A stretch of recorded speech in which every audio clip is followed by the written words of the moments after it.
வணக்கம் ஃப்ரெண்ட்ஸ். இன்றைக்கி வந்து வைகாசி ஏகாதசி இல்லை, வைகுண்ட ஏகாதசி. நாங்கள் வந்து காலையிலே படைச்சிட்டு அப்புறமா இன்றைக்கி பெருமாளை போய் தரிசனம் பண்ணி வந்தாச்சு. அழகாக இருக்குல்ல, அங்கே பூ கொடுத்தாங்க, அதை வச்சுக்கிட்டு பாருங்கள், குட்டி எல்லாம் ரெடி ஆகி ஜாலியாக போயிட்டு வந்துட்டோம்.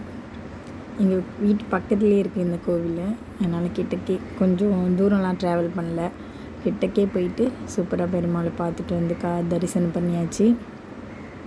கொஞ்ச நேரம் தான் கிளம்பிட்டோம். அதுக்கப்புறம் கோவிலேருந்து கிளம்பி வந்தாச்சு. கிளம்பும் போது தான் என்ன பெருமாள் எல்லாருக்கும் காமிக்க வேண்டியதானே, என்ன வீடியோ எடு போய் அப்படின்னாங்க. எனக்கு பயமாக இருந்துச்சு, சாமி வீடியோ எடுக்கிறது எனக்கு பிடிக்காது. இல்லை தப்புன்னு சொல்லுவாங்க. சரி பரவாயில்ல போய் எடு அப்படின்னு சொன்னாங்க. நீ பார்த்தல எல்லோரும் தரிசனம் பார்க்க வேணாம்மா, போய் காமின்னு. ஆனால் நான் கிட்ட போய் எடுக்கல, உள்ளே போய் எடுத்தால் திட்ட போகிறாங்கன்னு வெளியே இருந்து எடுத்தேன். லைட்டாக திரியிறாரு பெருமாள். எனக்கு ஒரு பயம் தான். ஐயர் வேறு அங்கே உட்காந்துருந்தார், ஏமா ஃபோட்டோ எடுக்காதுன்னு சொல்லிட்டாருன்னா அந்த பயம். ஓகே, இதான் எங்கள் ஊர் கோவில், பார்த்துக்கோங்க. வீட்டு பக்கத்துலேயே இருக்கும், ஆனால் ரொம்ப பீஸ்ஃபுல்லாக அழகாக இருந்துச்சு. Okay bye. இன்றைக்கி மினி ப்ளாக் முடிஞ்சது. டாட்டா. Subscribe my channel.